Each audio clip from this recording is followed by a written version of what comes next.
So I finished the bathtub tile. It's been grouted. Got the fixtures put in. Waiting on the glass, and then the seal will come with the countertop, and there'll be a seal that'll go over this as well. This board here is just temporary. Actually, this painted board will go there in the meantime, but I needed a kind of a ledger board to grout up against that and take that off and switch the board out. But there's the cove for shampoo and stuff. Turned out pretty good.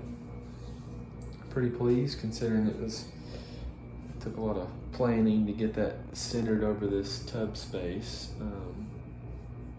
Finding back to the studs and all the different thicknesses of Durock and tile to get there. I've got these plastic or PVC trim edges that I use to hide the cut edge, and I'm happy with the way that turned out.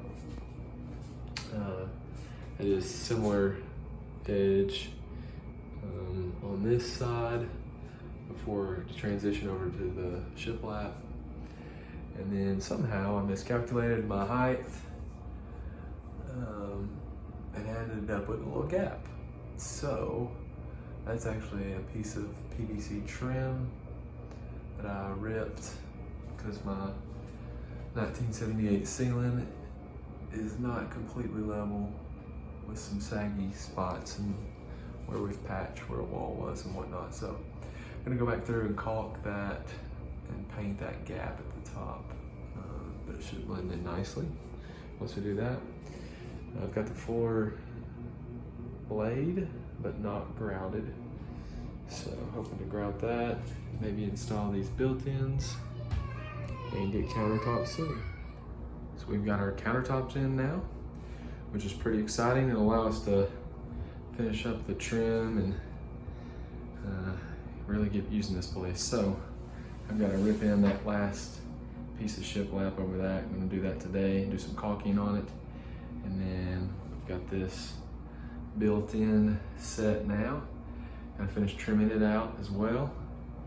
And you can see we've got our plugs in there for this little hair dryer space, which is gonna be pretty neat.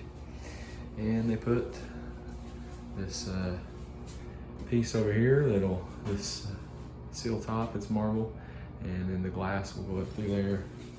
So you can kind of see that trimmed out board there on the end. I've got to do a little sanding and touch-up paint on the nail holes. And we got our built-ins now. So we got built-ins installed and trimmed. So here's the final trimmed out half bath. So we took our one bath, turned it into 1.5. Here's the hall bath. You can see the crown mold, which doing stain grade crown mold was a challenge. You can kind of see how we trimmed out the bead board there. And then see how it matches there with the countertop. So pretty happy how that turned out.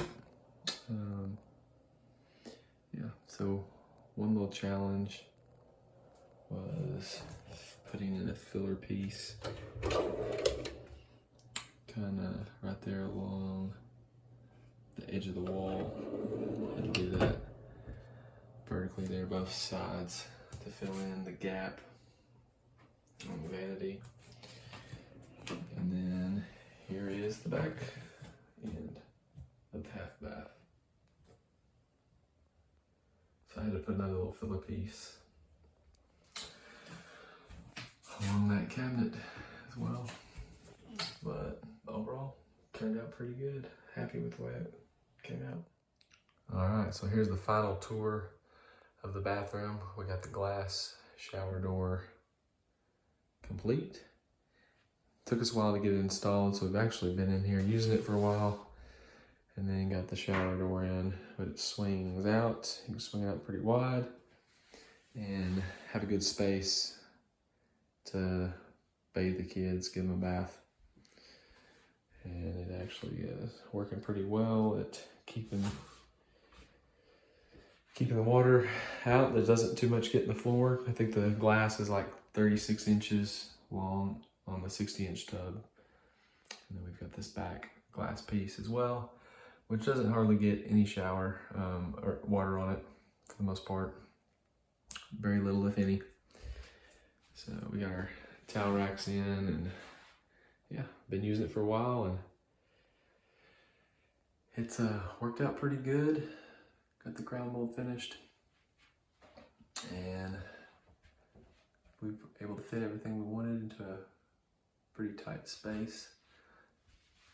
Doing wood grain or wood stained finish crown mold is much tougher than painted, for sure.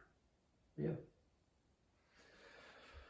So yeah, there's the final finished product. It's kind of hard to get it all in one view in this small bathroom, but yeah, there you go.